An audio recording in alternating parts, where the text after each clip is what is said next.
কি ঘনশ্যাম, এই সাত সকাল করে কোথায় চললে শুনি? হ্যাঁ, কোথায় আর যাব, যাই দেখি রামুর চায়ের দোকানে। সকালবেলা করে রামুর হাতের চা না খেলে বোধ হয় কাজে মন বসে না তোমাদের। গরিব মানুষ, কাজকাম করে খাই। সকালবেলায় এক কাপ চা আর একটা বিস্কুট খেলে যে বেলা দুপুর পর্যন্ত আর খিদে ঠিক পায় নে রে কার্তিক। তাই নাকি? তাহলে তো আমারও একবার চেখে দেখা দরকার। বেশ তো, চল একসাথে যাই। আজকের চায়ের বিলটা তাহলে তুই না হয় দিয়ে দিস। তা না হয় দিলাম, কিন্তু কথা হলো, তোমাকে যে আমার কিছু কাজ করে দিতে হবে ঘনশ্যামদা। এবার আসলে তো মোদ্দা কথায়। তা চলো, চা খেতে খেতে কাজের কথা শুনবো।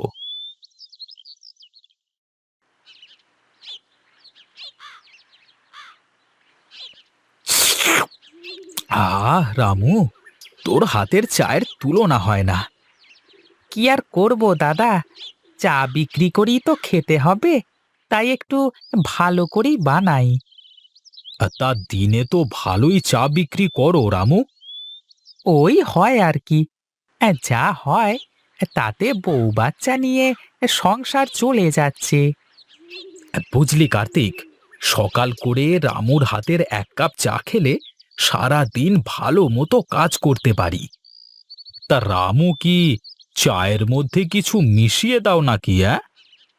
না না দাদা, কি যে বলো, চায়ের মধ্যে কি মেশাবো? তোমার হাতের চা খেলে নাকি খিদে লাগে না ঘনশ্যামদার, এই জন্য বললাম আর কি। ওসব কথা বাদ দিয়ে এবার বল দেখি, তোর কি কাজ করে দিতে হবে? বেশি কাজ না দাদা, এই বাড়ির সামনের পাশটা একটু বেড়া দিয়ে আটকাতে হবে। তা বাঁশ খুঁটি কি সব কাটাকুটো আছে নাকি? আমি সব করে রাখবো, তুমি কাল সকালে এসে কাজটা শুরু করে দিও, কেমন? ঠিক আছে, তাহলে এখন আমি চলি, তুই বিলটা দিয়ে আয়।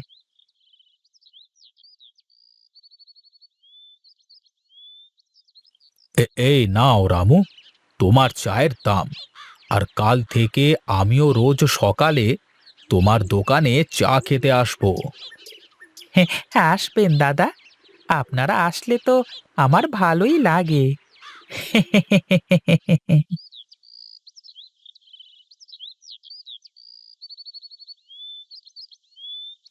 বলি, আমার পান্তা কি দেবে নাকি? আজ পান্তা নেই, ঘরে চিড়েমুড়ি আছে, খেয়ে নেন। হায় রে পোড়া কপাল আমার, মাছ গোছ তো খেতে চাইনে, সকালবেলা একটু পান্তা খেতে চাই, তাও আমার কপালে জোটে না। সকাল সকাল করে বসে বসে এইসব বলেন না তো, ঘরে গিয়ে গুড়মুড়ি খান, ততক্ষণে আমার রান্না হয়ে যাবে। খাবো না আমি কিছু, এত করে বলি যে রাতে খাবার পরে ভাতে একটু পানি ঢেলে রাখবে, আমি রোজ সকালে উঠে পান্তা খাবো, কেউ কথা কানে নেয় না। কি হলো, এত হইচই কেন বাড়িতে? তোমার মায়ের কাছে শোনো গিয়ে, সকালবেলা করে উঠেই শুরু করে দিয়েছে।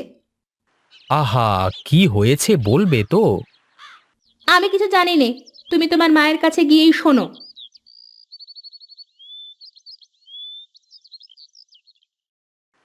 মা, কি হয়েছে? তুমি মন খারাপ করে বসে আছো কেন? আমার পোড়া কপাল, এ বাড়িতে আর আমি থাকবো না, আমাকে তুই বিমলের ওখানে দিয়ে আয়। কি হয়েছে বলবে তো তুমি, তারপর দেখছি।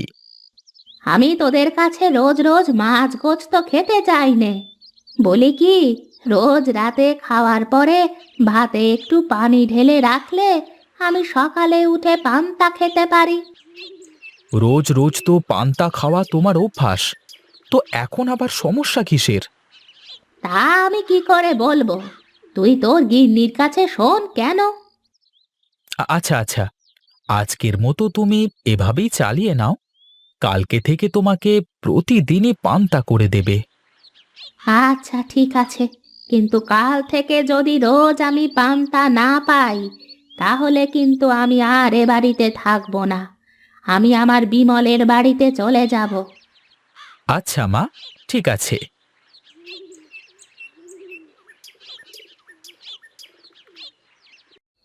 কি গো, মন খারাপ করে বসে আছো কেন? আমার মন খারাপে কার কি যায় আসে? এই দেখো, ছেলে মানুষের মতো করো কেন? হ্যাঁ, আমি তো ছেলেপিলে মানুষই। দেখো গিন্নি, মায়ের তো বয়স হয়েছে, কদিনই বা বাঁচবে। যা বলে একটু শোনো না। মানুষের ভালো করতে নেই। এখন শীতকালে সকাল করে কেউ পান্তা খায় নাকি? তা সেই যখন খেতে চায়, তাহলে তোমার করে দিতে সমস্যা কোথায়? এ তো কঠিন কোনো কাজ না।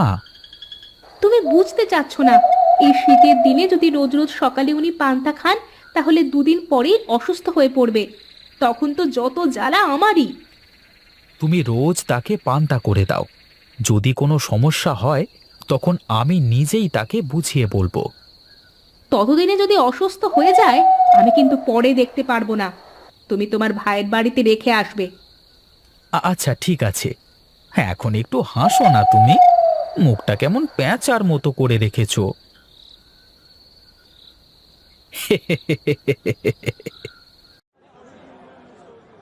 তাড়াতাড়ি চাটা শেষ করো ঘনশ্যামদা, গিন্নি আবার চেঁচামেচি শুরু করবে। আরে হোম মিনিস্টার কি গিন্নি নাকি? হ্যাঁ, তা আর বলতে, সব ঘরেই তো তাদের রাজত্ব চলে, আমরা তো বাইরে শুধু। বাবা বাবা, তোরা পারিসও বটে, কিন্তু এমন করে বলছো দাদা। তাছাড়া আর কি বলবো? আরে আমার গিন্নি তো আমার কথার উপরে কথা বলতে পারে না। তা না বললেও কি রাতে তুমি তার উপর কথা বলতে পারো দাদা?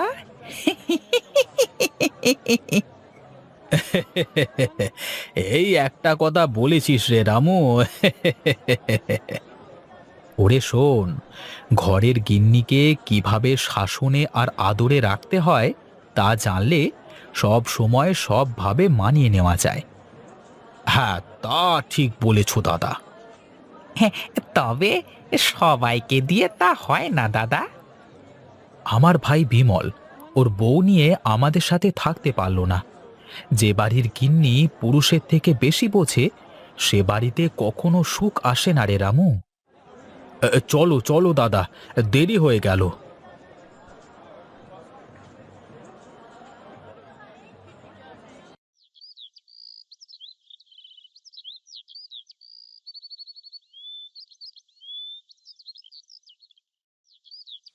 এতক্ষণে আসার সময় হলো তোমাদের? কোথায় ছিলে শুনি? রামুর চায়ের দোকানে দাদাকে ডাকতে গিয়েছিলাম গিন্নি।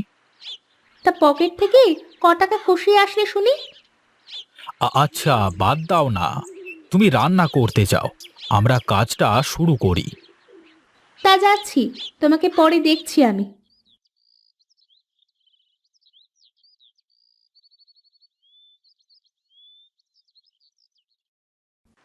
দাদা, আমি ঘরের মধ্যে গেলাম, তোমার কিছু লাগলে আমাকে ডাক দিও কেমন?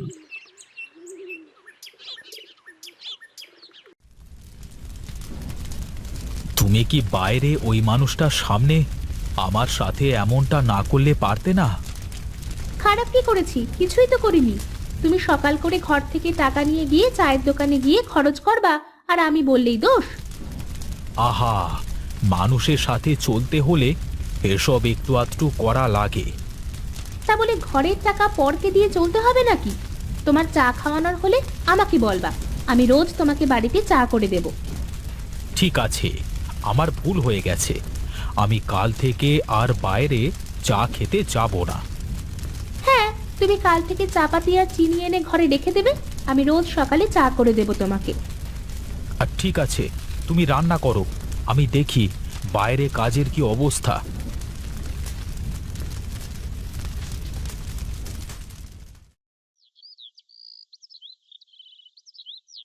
এই নে কার্তিক, বেড়া বাঁধা শেষ। এখন ধরে যেখানে দিবি সেখানে খুঁটি পুঁতে বেঁধে দিলেই হবে। ঠিক আছে দাদা, তুমি তাহলে খুঁটিগুলো পুঁতে দাও, আমি ততক্ষণে বেড়া বাঁধবার জন্য তা তো ম্যানেজ করে নিয়ে আসি।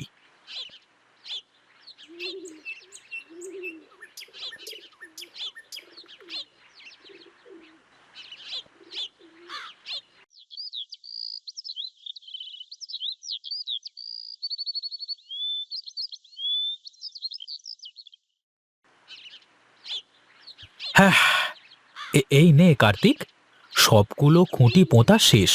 এবার বেড়াটা ধর।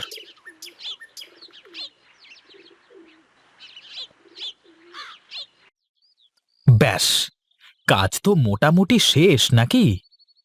হ্যাঁ দাদা, মোটামুটি শেষ। যদি দরকার হয় আবার পরে বলবো। বেশ, এবার আমার মজুরিটা দিয়ে দে, আমি বাড়ির দিকে যাই। সে কি দাদা, না খেয়েই চলে যাবে নাকি? বাড়ি গিয়ে গোসল করে একেবারে খাবো রে। এখন আর খেতে ইচ্ছে হচ্ছে না এইভাবে ঘামা শরীর নিয়ে। আমি তাহলে গেলাম রে কার্তিক।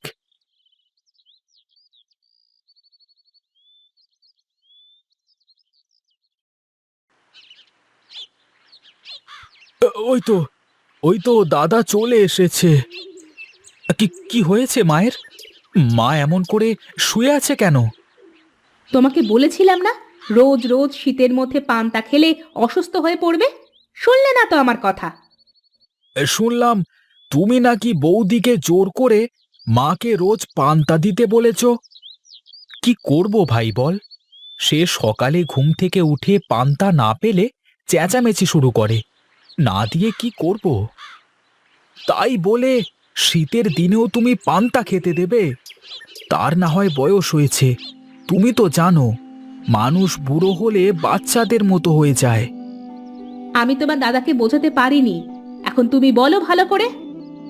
দেখ বিমল, মা আর কদিনই বা বাঁচবে, তাই তো মা যখন যা বলে আমি তাই করি।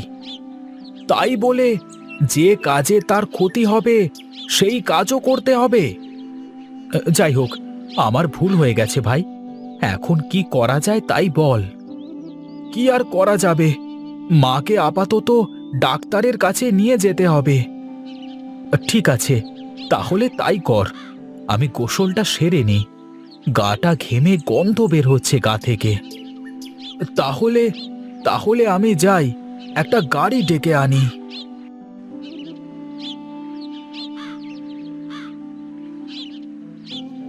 গরিবের কথা না বাসি হলে ফলে। সুস্থ থাকতে তো আমার কথা শুনলো না, এখন একটু ভুগে দেখো কেমন লাগে।